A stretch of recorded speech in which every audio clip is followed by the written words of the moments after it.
एकाएक घटनेत माणसाला नखशिखांत बदलण्याचं किती प्रचंड सामर्थ्य असतं. त्या दिवसापासून एका अल्लड कुमारीचं एका अबोल आणि गंभीर किशोरीत रूपांतर झालं. त्या एकाच घटनेनं पृथ्वीचं वय नकळत वाढवलं. त्या एकाच घटनेनं मला आमूलाग्र बदलून टाकलं. ज्या वयात बालिशट्ट धरावेत, अगदी त्याच वयात माझ्यावर भोजांच्या सगळ्या वाड्याची जबाबदारी पडली. आपल्या मुलींचं काय झालं आहे हे पाहण्यासाठी पित्यानं मानसुद्धा फिरवली नव्हती. एखाद्या शेळीसारखं भोजपुरात आपल्या मुलीला वचनाच्या खुंटाळीला बांधून ते निघून गेले होते. मीही त्यांचीच मुलगी होती. काही झालं तरी आता मथुरेला जायचं नाही असं मीही ठरवून टाकलं.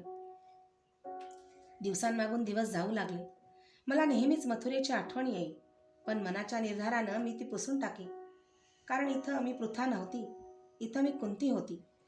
एका मान्यवर राजाची एकुलती एक कन्या, भोजपूरच्या राजवाड्याची एकटीच राजस्त्री होते. मग पृथा कोण होती? पृथा कुंतीच्या जीवनातील एक स्वच्छंदी फुलपाखरू होते.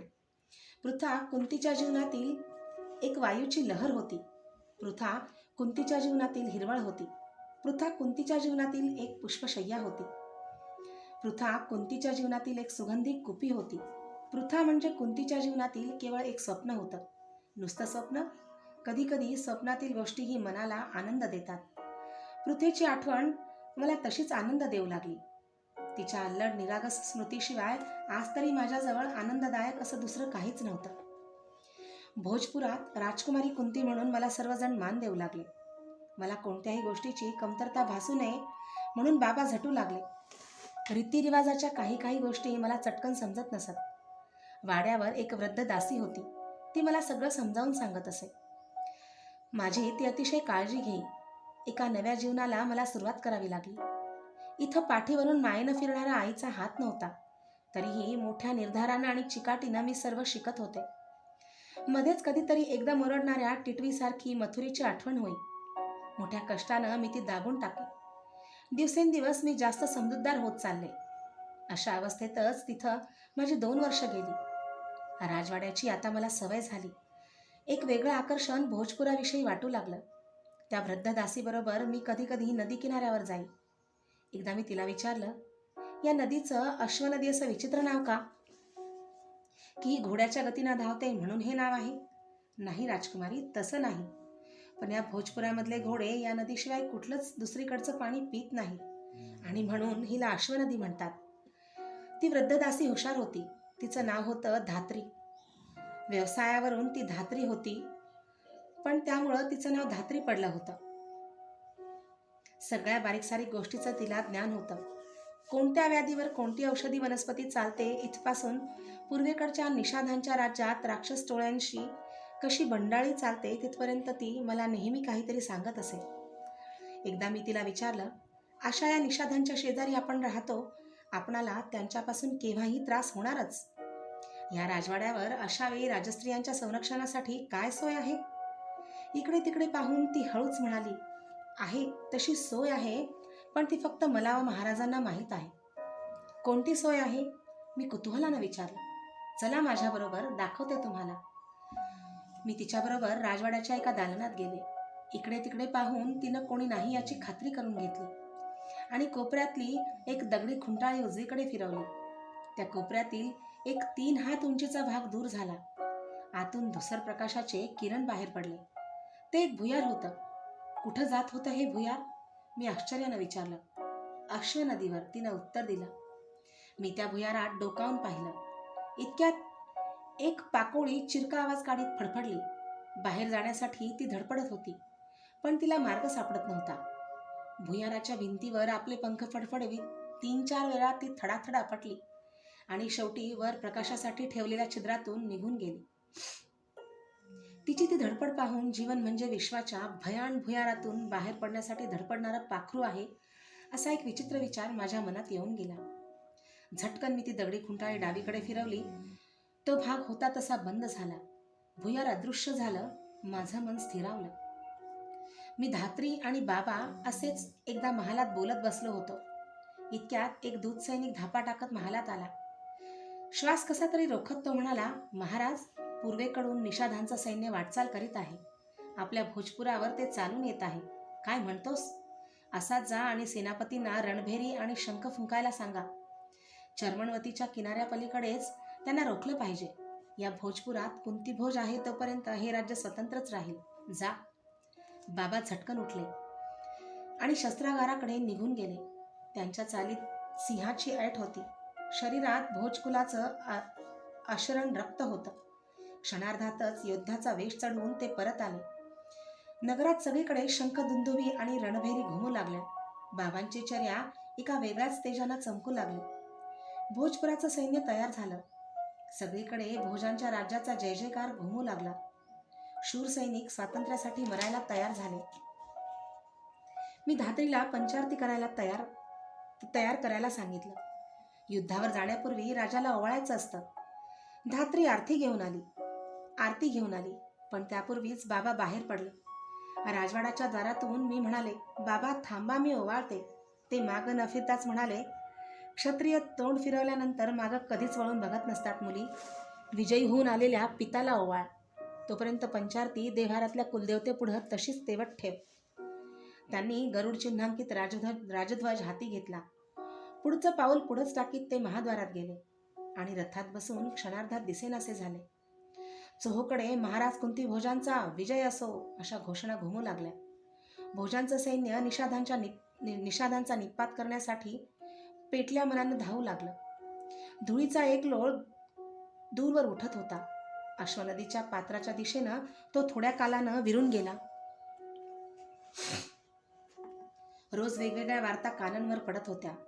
चर्मणवती नदीच्या पुढं दोन्ही सैन्यांची गाठ पडली होती. कधी निषादांची सरशी होत होती तर कधी आमची सरशी होत आहे असं समजताच निषादांचं सैन्य क्षणात जवळच्या घनदाट अरण्याचा आश्रय घेत होतं. पण भोजपूरच्या चिवट सैन्यांपुढं त्यांचं काहीच चाललं नाही.